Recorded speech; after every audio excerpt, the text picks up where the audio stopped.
Hi guys, welcome to How to Maximize.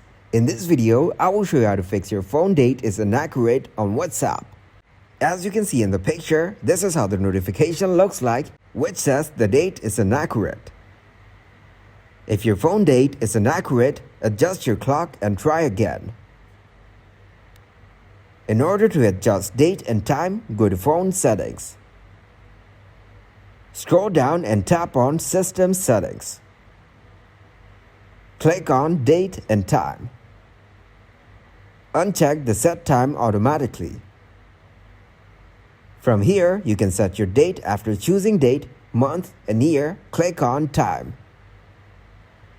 You can adjust the right time according to your country.